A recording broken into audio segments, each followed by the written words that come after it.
What's your tell us back my SmackDown review for May 8th, 2026, the last SmackDown before Backlash. Well, now it's May 9th, but whatever. What the hell was that fucking funeral segment? Like, that had to be one of the biggest what the fuck segments ever. Anyways, in the Veterans Memorial Arena in Jacksonville, Florida, so. Anyways, let's get into it. They show, they kick out with a grab of a Ted Turner who passed away, the guy who did Cartoon Network, and also he was one of the many people who ran WCW, which I forgot to mention that, all that, but still.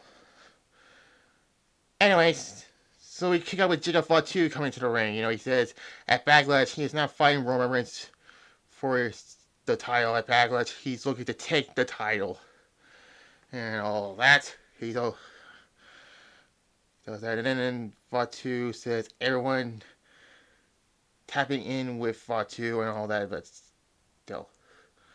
But then out comes the Usos. Jimmy said they are not out here to challenge Jigga Fatu and all that, and so we have the respect for them.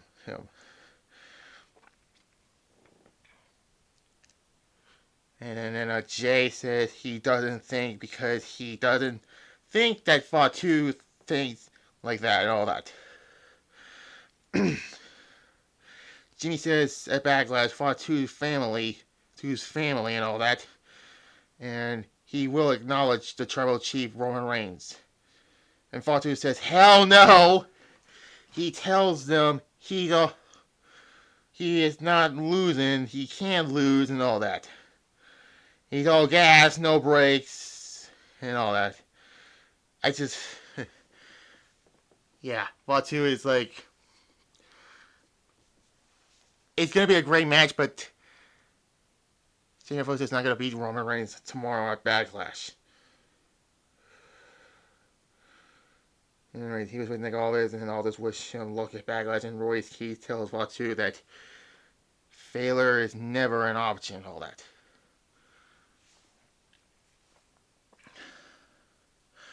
Anyways, then we get the Women's United States Championship. He's trying to beat Kiana James. No, don't care.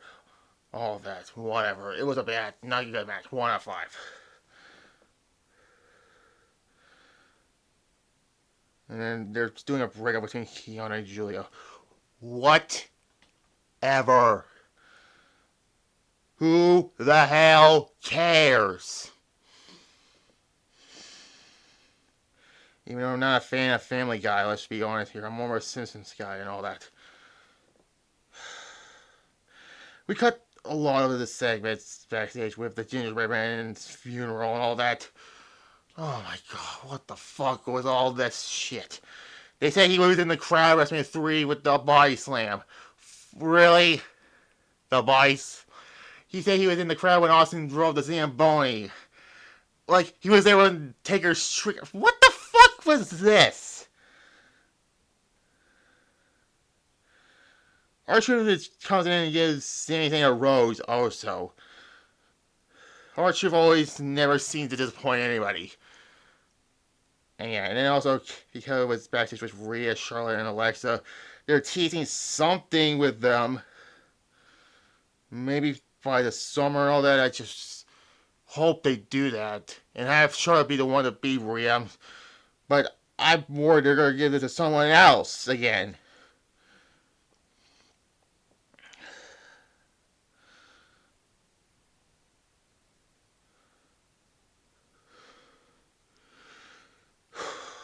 Talatonga defeats Damian Priest. This man was world champion 2 years ago, by the way. And he's losing to this John Gonzalez 2.0. Or at least the Great Khali was a world champion. I don't care what people have to say about it. He was a world champion, all that. But yeah, 2 out of 5. It was actually fine, all that. And they showed what happened last week with, before that, R-Truth gets in the ring and Soul and the what is left of the Mafia. And no more Tonga Law in a dollar store Rhino. He sucked. Both of them did. Royce Key comes out and stopped it. That set up a match between that set up a match between Royce Keys and Tama Tonga.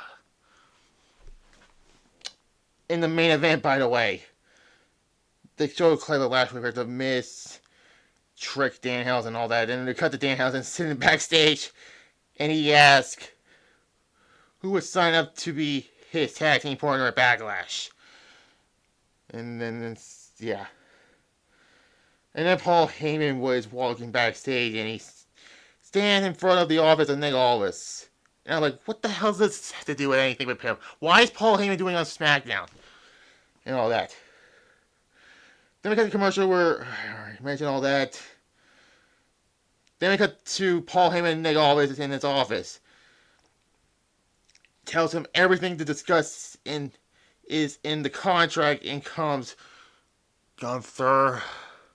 This man should be a wanted man, by the way.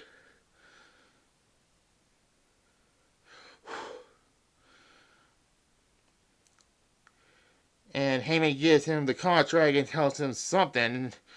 It's a WWE. Why? Then Cody's music hits. Like, they show it backstage, and then they put it on the TV screen and all that. And then he gets to ask the crowd and all that, and then Paul Heyman comes out and says the match is happening at a Clash in Italy. And then also Cody says Brock Lesnar retired on him.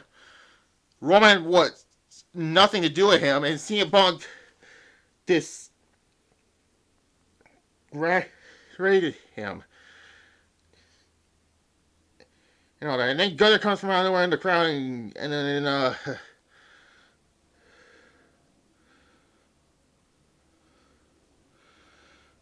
tries to attack Cody, but Cody was smart in him. And then, you retire Goldberg on this. You should be a wanted man in Atlanta. Retired HL in fucking Saudi Arabia. And also you retired with John Cena.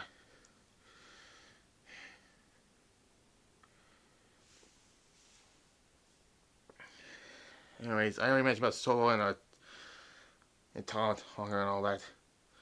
Ricky Saints defeats Matt Cardona. This was actually okay. A 2.5, I'll give it. And then we get to another part of gingerbread nonsense. With Johnny Gargano waking up from his another fucking coma and all that. Wait, this looks like a freaking coma and all that. A labor over package, whatever. Video package, whatever. And then Brie and Paige comes out. It's not easy to take the belts off of them. And Paige says she heard what the Judgment had to say about them and all that. Stop. Then Styles retort, please don't you freaking give the belts back to Jay. Oh my god. But anyways, Fatal Influence comes out. Then the Heirs of the Force come out and they beat up Brie and Paige good.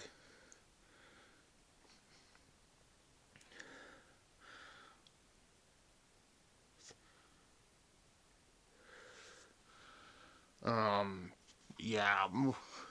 They won this 6-woman tag match because Jay Cargill attacked Rhea. Yeah. And why the fuck did the referee not call for disqualification? Becky calls referees just a car on Twitter corrupted car. Yeah, we had a corrupted referee in this whole thing.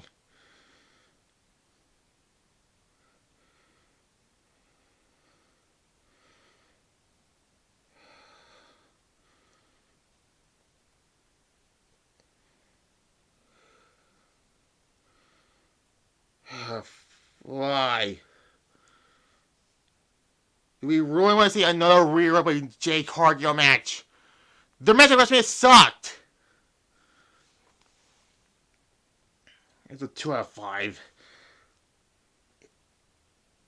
Yeah.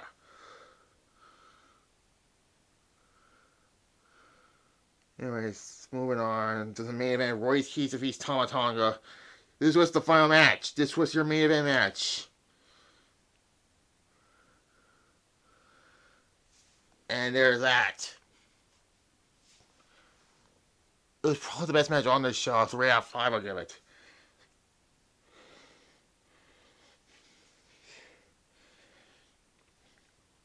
And then we cut to back where Danhausen has parole going. He takes a tooth out. He puts blue liquid. He clips, and the lights go out. And Danhausen working on a potion that he typed on the computer, and sparks fly and all that. He said in 24 hours his partner will be at Backlash. And then afterwards, Tama Tonga is sitting there and comes Shinsuke Nakamura. He tells Tama Tonga that he is disappointed and now his own brother won't help him and all that. And then cut to Trick Williams walking backstage and all that. To the fucking funeral segment. This is straight out of a Medea movie. A Medea movie and all that. You know, the Medea, all that. What? Of a fucking mascot. A fucking funeral for a fucking mascot. We went from Stone Cold destroying the DX Express to Brock Lesnar destroying the ring with the Big Show to a fucking funeral with a fucking mascot.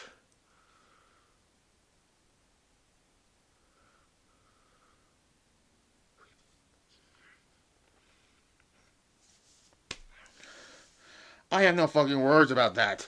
We went from Stone Cold destroying the DX Express in 2000 to Brock and Big Show destroying the ring in 2003 to this. A fucking funeral for a fucking mascot. Who fucking cares?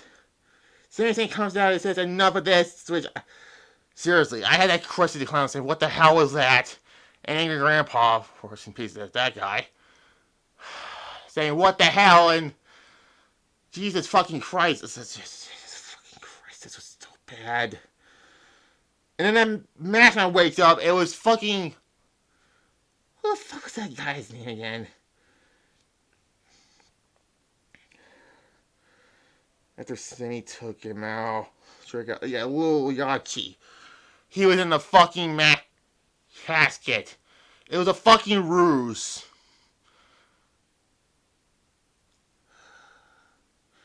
That's how SmackDown went off the air.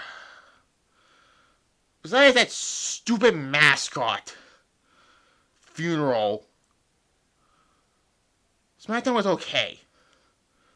Could have been better, but still.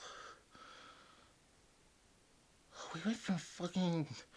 My most memorable moment from SmackDown was Big Show and Brock Lesnar destroying the ring to the fucking mascot funeral.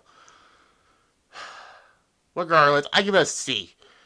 Yeah, I give it a C. It was better than Raw, so I'll do my Backlash review tomorrow, and then Sunday I'll do a special Unite on there. I believe it was episode 16 or 17, one of the two.